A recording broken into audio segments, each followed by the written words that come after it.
Hello everybody, and welcome to our first episode of the A-List. This is where I'm going to talk about my favorite cars that you can buy today. This is going to be models that I have driven and we have reviewed here at Alex Autos primarily, although we will occasionally talk about cars that I've driven, but we don't have a full review on. I'm going to be doing these updates probably about 4 times a year or so. The main reason for that is that my favorite will change over time.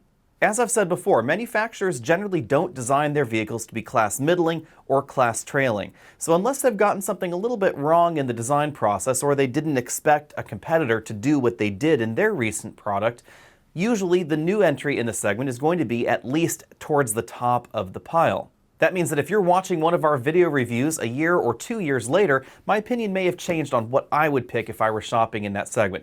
So without further ado, let's just dive right on in. As you know, value is something that is near and dear to my heart, so when we're talking about inexpensive vehicles in America, I'm really looking for the best value.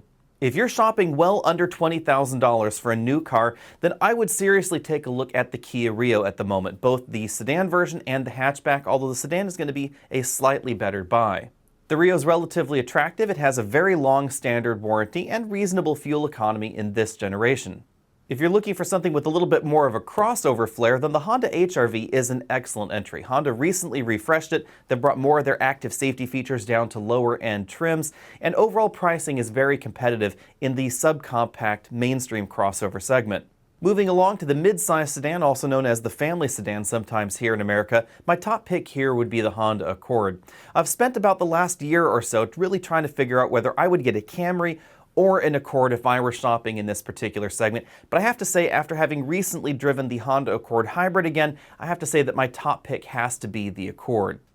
The Camry is definitely a solid entry in this segment, and it's an awful lot more fun than it ever has been before. Overall grip levels are very, very similar to what we see in the Accord, but I think that the overall styling and just my personal preferences put the Accord at the top of this particular list. If I were shopping for the base version, I would actually hop on up into the hybrid version, and if you're looking for a little bit more performance, the 2-liter turbo is definitely fun.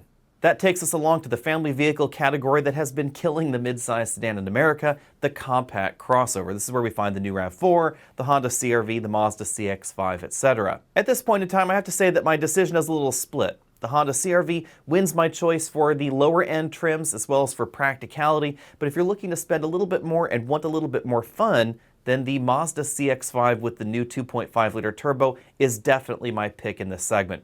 Overall handling may not be quite as good as some of the other entries, but handling, feel, and acceleration are absolutely excellent, and the CX-5 is just a really good-looking crossover. Now, if you're looking for a little bit more room in your family crossover, say you have child seats in the back and you have tall folks up front, then look no further than the Hyundai Santa Fe.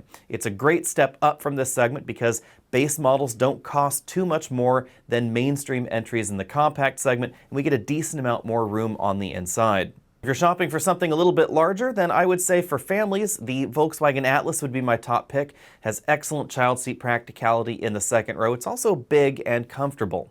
Volkswagen's pricing lineup is a little bit confusing on the Atlas, but overall value is good, and you're likely going to get a pretty good deal on the Atlas over there on the Volkswagen lot. My runner-up in this segment would be the CX-9 because A, it's really, really pretty, and B, because it's an awful lot of fun to drive. Overall child seat practicality is not too bad in the second row. You can keep a child seat latch into place on the 40% side, but not the 60% side. But overall interior room is actually quite compact for the overall size of the vehicle. And as I've said before, my personal pick in this segment that I do have to mention is the Dodge Durango, but that's mainly because I'm interested in the towing ability. So if you need to tow over 5,000 pounds, the Durango really is going to be your most solid option in this segment. The upcoming Ford Explorer won't really tow that much more, even though it is a rear-wheel drive vehicle. So if you're interested in towing 7,000 plus pounds, the Durango is where it's at. If you're after some of those other attributes, then I would say CX-9 or Volkswagen Atlas. If you're looking for affordable fun, look no further than the American classic, the Ford Mustang. The Mustang and the Camaro have been duking it out lately, but the award here goes to the Mustang. For its overall feel, it really does feel an awful lot more nimble than other generations of the Mustang in the past, and I really like the way that Ford has done their engine lineup. The 2.3-liter turbo is an awful lot of fun for the average person. It's also fuel efficient, relatively inexpensive, etc. But if you want that classic muscle car feel, then we do have the GT with the 5-liter V8. Moving along to more practical pursuits, if you're looking for a small truck in America, practicality-wise, I would take the Honda Ridgeline. I really love the overall format of the truck, the practical tailgate, the other features that we have in the Ridgeline as well. The ultimate trouble with the Ridgeline is that it's 98% of the truck that 98% of most folks ever need, but not necessarily everything that they want. And if that describes you, then I would take the Ford Ranger. The Ranger has excellent fuel economy, excellent capability, and I like the overall styling of that particular model. Now, it doesn't feel quite as fresh as I would like. Not quite as fresh as the upcoming Jeep Gladiator, which we haven't driven yet, but at the moment, the Ranger is an excellent, solid pick in this group. It has reasonable fuel economy, as I said before, relatively low sticker price, but it doesn't lack the features that you'd expect in a modern truck. It has that 2.3-liter turbo, 10-speed automatic transmission, so it doesn't feel like it's been left behind technology-wise like the General Motors and the Toyota pickup trucks do. If you're looking for a full-size pickup truck, at the moment I would choose the Ram 1500, and my runner-up would be the Ford F-150. The Ram for its interior creature comforts and its overall style. I also like the mild hybrid system that is standard, and the Ford F-150 because payload and towing numbers are excellent in the Ford. If you're worried about modern reliability in that twin-turbo engine or the aluminum body and aluminum bed, then again, the Ram would be the option for you.